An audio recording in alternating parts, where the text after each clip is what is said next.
This episode begins before language, before belief, before doctrine, before identity learned a name.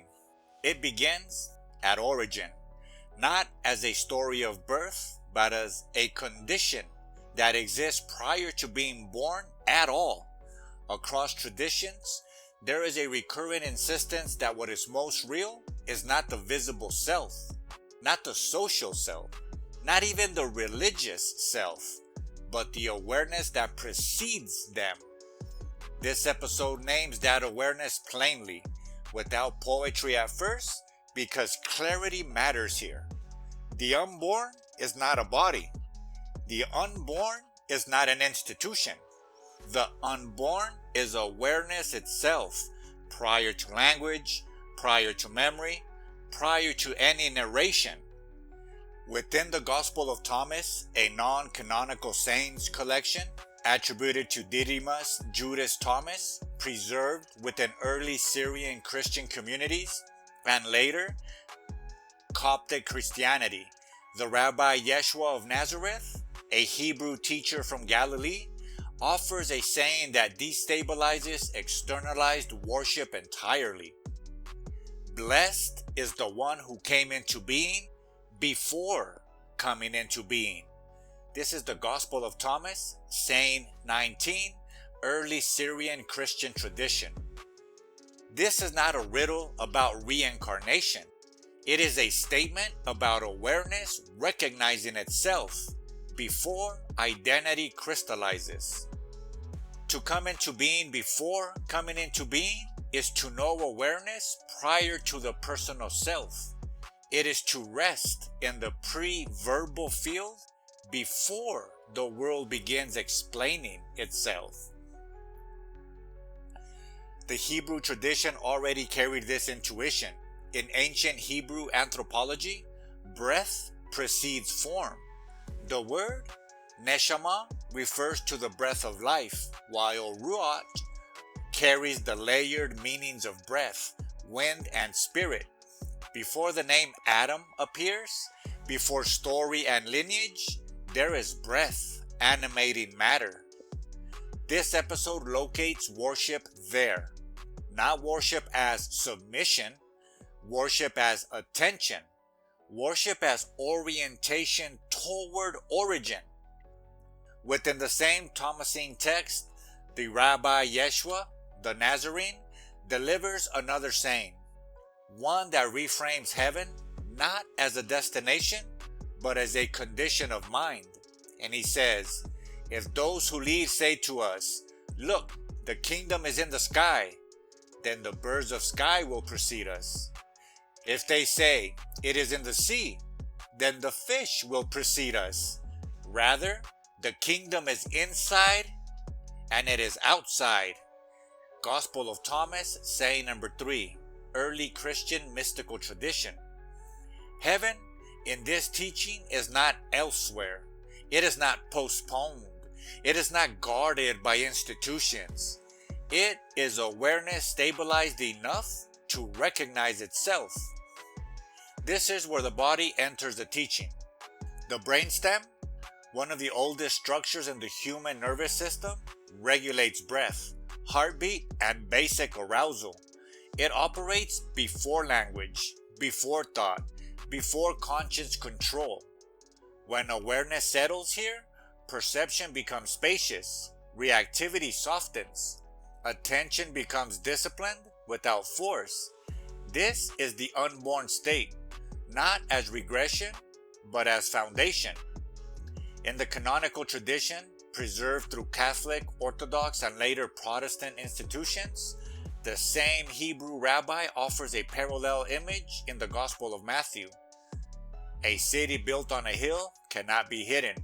Gospel of Matthew 5:14, Jewish Christian tradition.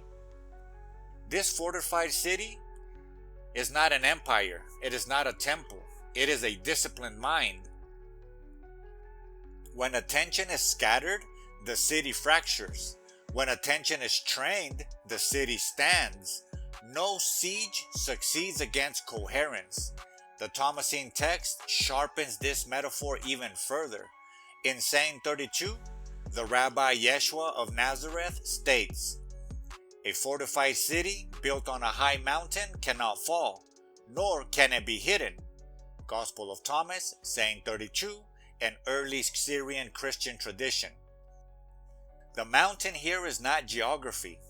It is elevation of awareness above compulsive reaction. The fortification is not walls, but clarity. This is not mystical abstraction. It is neurological reality. A disciplined mind regulates attention. A regulated nervous system resists manipulation. A coherent interior does not collapse under fear-based narrative. This is why worship in this framework cannot be outsourced. To worship institutions is to displace origin. To worship saviors is to delay responsibility. To worship projections is to abandon the mind. The Nazarene rabbi never plants authority outside awareness. He plants it within. This becomes unmistakable in the Gospel of Thomas, saying 40, where he declares, "A grapevine has been planted outside the Father, but since it is not secure, it will be pulled by its roots and destroyed." Gospel of Thomas, saying 40, an early Christian mystical tradition. The vine planted outside is reliance on external validation, systems, leaders, rituals, detached from awareness. Anything not rooted in origin cannot endure. The vine planted inside the mind, within disciplined attention, regulated breath, and pre-verbal clarity, requires no defense. It grows quietly. This is the ethical consequence of the unborn. When awareness precedes identity, reaction becomes slower. When breath leads the thought, fear loses urgency. When origin is honored, meaning stabilizes. The Hebrew rabbi does not ask for belief in him. He asks for recognition of what precedes belief altogether. This is why later institutional Christianity struggled with these sayings. They do not centralize authority. They do not require meditation. They do not scale easily. They return worship to awareness itself. In saying 15 of the Thomasine collection, Didymus Judas Thomas records one of the most destabilizing lines attributed to Rabbi Yeshua the Nazarene. And he says, "When we see one who was not born of woman fall on our faces and worship, that one is the Father." Gospel of Thomas, saying 15, early Syrian Christian tradition. This is not biological. It's phenomenological. What is not born of woman is not a person. It is awareness, the condition that witnesses birth, language, culture, and selfhood without being contained by them. Virgin birth. To worship the unborn is to orient life toward that witnessing presence. This is not rejection of the body. It is anchoring the body in origin. Breath becomes the anchor. Attention becomes the altar. The mind becomes heaven. No metaphorically, practically.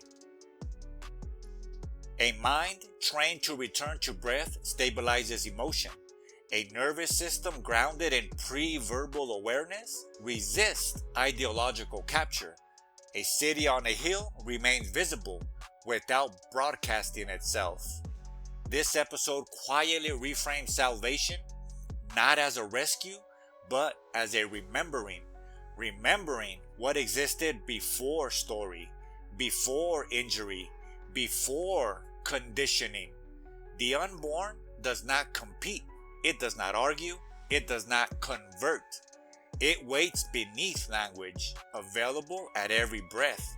And so worship here is not submission. It is alignment. To plant the vine inside the mind is to stop outsourcing meaning.